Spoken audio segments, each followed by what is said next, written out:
Hi again. Welcome back to Educational Technology Servicing AI Tools for Pedagogy course. We are now on your second module, Precision Prompting, the language of AI orchestration. The natural language as the new instructional interface in traditional computing, educators relied on software developers to translate instructional ideas into executable code.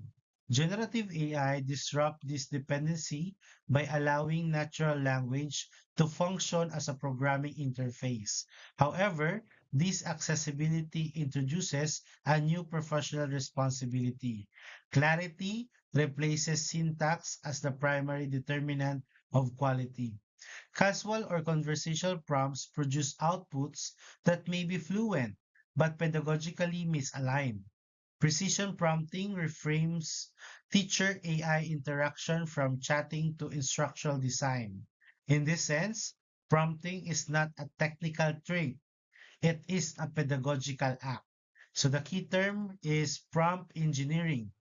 Prompt engineering refers to the intentional design, testing, and refinement of natural language instruction to produce AI outputs that are accurate, pedagogically aligned, and ethically appropriate.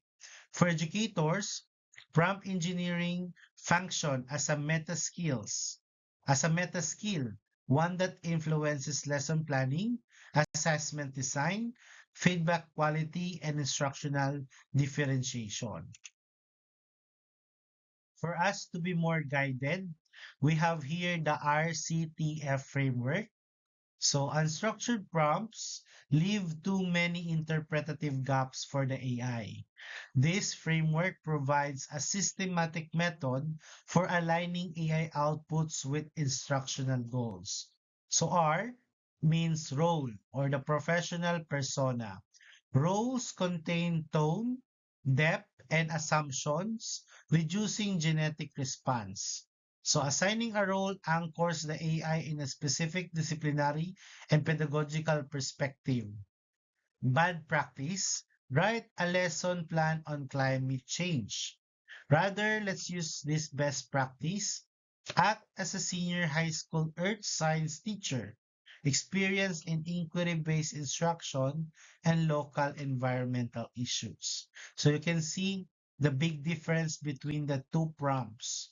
C is context, learning environment. Context transform AI from a content generator into an instructional assignment. AI lacks in situational awareness unless it is explicitly provided. Effective context includes grade level and subject, learner's prior knowledge, learner barriers, example reading difficulties or IEPs, or available technology or constraint. For the letter T means task or cognitive action. Clear tasks produce outputs, can be evaluated using rubrics than impressions. Vague verbs lead to shallow outputs. We should always remember that. Precision tasks use observable or Bloom's aligned actions. Let's just visit our revised Bloom taxonomy so that we can use some verbs there that will help us on using the AI platforms. We have here the example, analyze, synthesize, scaffold, design, critique, or simplify. For the last letter, which is letter F, or the format, or the instructional usability. If the form is not specified, the output is not accessible. For example, format determines whether an AI output is immediate. Example nito, use three-column comparison table, rubric with performance indicator, lesson plan aligned, scripted Socratic question. Make sure to use this format. For example, you wanted to prepare a quick lesson plan, so you may include the parts of the lesson plan that we are using so that when the AI generates the output we are needing, so it is in the format that we are expecting to. So with this RCTF framework, we will be guided more on how to structure our prompts. And it's very important. Okay. So remember the R, C, T, and F. Role, context, task, and format. So I have here sample prompt one. So for example, the role, act as an ARAL, academic recovery and accessible learning tutor, specializing in early literacy and phonemic awareness for Filipino learners. You are an expert in the Marungko approach and the science of reading within the Philippine context. So the context, I am working with a group of 5 grade 2 students in a public school setting. Based on their CRLA or the Comprehensive Rapid Literacy Assessment results, they are classified as emerging readers. These students struggle specifically with blending consonant vowel consonant or CVC patterns in Filipino. The environment is a face-to-face remedial session with limited digital resources, necessitating the use of printed materials or local manipulatives. For the task, scaffold a high-impact 30-minute remedial session designed to introduce the sound of M's and S. You must utilize the Marunko approach, ensuring that the sequence progresses from letter sound identification to blending. Ensure the example used are culturally relevant and recognizable within a local Philippine community. The format provide a scripted tutorial sequence organized into the following sections. The first part is the warm up or to 5 minutes, an engaging oral phonological awareness activity. The second is direct instruction, 10 minutes, a step-by-step script for introducing the sounds and the blending techniques. Third, guided practice for 15 minutes, a collaborative game or activity that requires students to decode simple words. Example, mama, masa, ama. So, as you can see here in the sample prompt, it is very clear what is the role, what is the context, what is the task, and what is the format. With this, we will be expecting to a much more AI output or AI response that is somehow connected to what we are expecting. So always use this role context tags and format every time you are using the AI generated. But again, going back to our module one, regardless of this RCTF, as a teacher, we are still the one who need to validate the AI responses. So it doesn't mean that once the AI generated the prompt that we provided to them, that automatically we will deliver it to our class. We should always read it, review it before putting it into action. Always remember that, my dear teachers. So next is the advanced prompted technique servicing AI reasoning. Complex pedagogical tasks, such as diagnostic feedback or curriculum alignment, often overwhelm basic prompts. Two advanced techniques allow educators to structure AI reasoning without surrendering control. For a few short prompting, learning by example. Few shot prompting involves providing 2 to 3 examples or shots that demonstrate the desired structure, tone, or reasoning pattern before requesting a final output. For example, of student work, a paragraph with good ideas but may have run-on sentences. Feedback, you have a great eye for detail. To make your writing even stronger, try breaking those longer sentences into two. It will help your reader follow your wonderful ideas more easily. Example number two, student work a math word problem where the student got the right answer but didn't show the steps. Spot on results. I can see you understanding the concept. Next time, please write down your steps so I can see the magic of how you solve it. It's great practice for more complex problems. So why this works in a classroom context? So we have Here, consistency, tone control, and efficiency. So if you want your feedback to always start with a glow or positive and end with a grow or improvement, the few shot examples encode that patterns without you having to explain it in technical terms. Tone control, it prevents the AI from sounding too robotic or overly harsh. It catches your specific professional voice. Efficiency, instead of writing a three paragraph explanation of how you want the AI to write, you just paste two comments you have written in the past. Okay, for letter B, it's chain of thought or COT prompting. This COT prompting encourages the AI to explain its reasoning step by step before generating a final answer. The prompt structure or the system instruction, a student is solving a discount problem. Think a step by step to find the error in their logic. First, identify their mistake. Second, calculate the correct answer. And third, suggest a hint for the student. The input student prompt, the school backpack was on sale for 30% off. The sale price was 560. The student calculated the original price by taking 30% of 560, which is 168, and adding it back. 560 plus 168 equals 728. Here, the AI's internal COT, the raw logic. Step one, analyze student logic.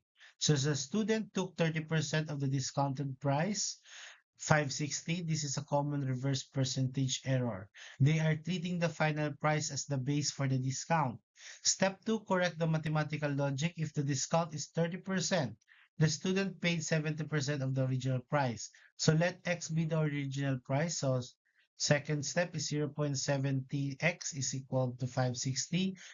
Multiply both side by 1 over 0.70, or sometimes some math teachers will say divide both side by 0.70, then it will lead to the value of 800. So the original price was 800, the student's answer 728 is incorrect. So step 3, pedagogical strategy. Instead of giving the answer 800, I should ask the student what percentage 560 represent if 30% was taken away. The professional safeguard in action. As a teacher, you see the raw logic above. You notice the AI incorrectly identified the 800 original price. Now, you reviewed and rewrite it so you don't overwhelm the student or simply give them the answer. What you actually give the student? I see your work. You calculated 30% of the sale price, but remember, the 30% discount was taken off the original price before it was marked down. If the store took 30% off, what percentage of the original price is 560? Try using the percentage to find the starting total. Instructional benefit makes AI logic transparent, allow teachers to detect reasoning errors, improves output accuracy for complex tasks. The row chain of thought outputs are for teachers' verification only. They should be reviewed, summarized, and rewritten before student exposure to avoid cognitive overload and assessment contamination. Next, we have the iterative prompting or the conversational servicing loop. So high quality AI outputs are rarely achieved in a single attempt. Expert educators treat prompting as an iterative design process. The servicing loop, initial prompt, apply the RCTF, diagnostic review, identify misalignment, tone, depth, and accuracy. Third is a targeted refinement, issue, focus, follow-up instruction. Example, refinement, retain the core content but rewrite it at a grade 6 reading level and add 3 formative assessment, check for understanding question. This mirror established instructional design, cycle, plan, implement, review, and revise. Now we have the evaluating AI outputs from fluency to pedagogical fitness. Fluent language can mask instructional weaknesses. When you receive a response from an AI, it often looks perfect.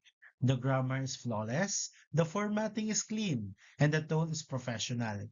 This is called fluency. However, in a classroom setting, fluency is not enough. We must hunt for pedagogical fitness, the actual educational value and accuracy of the content. AI is designed to please the user. It will often hallucinate or provide generic, Western-centric content because it sounds confident. A fluent output can mask a weak lesson plan. So the key concept here is never mistake a polite, well-structured response for a quality or pedagogically correct one. So we have here AI outputs evaluation checklist. Before you copy an AI output into your lesson log or share it with your student, run it through these five filters. So a while ago, I said that when even you are using the RCTF, you must always ensure its validity. You should review it. So here is the checklist on how you're going to review the AI outputs. The first one is curricular alignment. Check if it does this much the depth and melts, or sometimes we have the matatag now. So whatever is our competency, always check for the curricular alignment. The filter, if the AI suggests teaching you is federalism when your competency is about local governance in the Philippines, the output fails. Next is the cognitive demand. Check if the complexity right to the grade level. The filter ensure the verbs use match Bloom's taxonomy for the specific age group. Example, identity for grade 1, synthesizes for senior high. Third is the misconception check. Does the AI accidentally teach a shortcut that is actually a mistake? The filter inside AI often oversimplifies concept like the cause of seasons. You must verify that the scientific logic is sound. Fourth, cultural and contextual appropriateness. Are the examples relatable to a Filipino student? The filter replace references to apples and blueberries with mangoes and calamansi. Change dollars to pesos. Ensure names like Juan or Lani are used to make the content feel at home. So we have here, we have that in the RA 10533, section 5, no? We have the contextualization of our lesson. The fifth one is the observability. So can I actually measure this in the classroom? So the filter, if the AI says the student will feel the importance of history, rewrite it too. The student will list three ways history influences their current community. So in summary, the AI's job and the teacher's job. For the first one, generate ideas and drafts quickly. Evaluates the draft against whatever the curriculum we are using. Provides professionally formatting, fact check all dates, formulas, and names, suggests creative analogies, adapts analogies to local context, output a fluent draft, output a fit lesson. So again, a fluent, we need to shift from the fluency to fitness.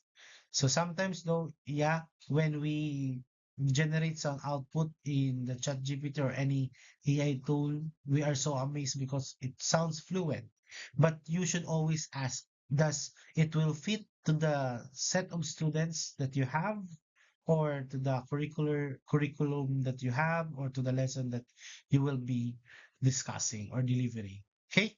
So for your professional reflection activity for this module 2, the prompt makeover task is to write the weak prompt below using the RCTF framework. The weak prompt is give me some quiz questions about about my lesson. So give me some examples of your best prompts. So that's the end of the module 2, and see you on your module 3. Goodbye.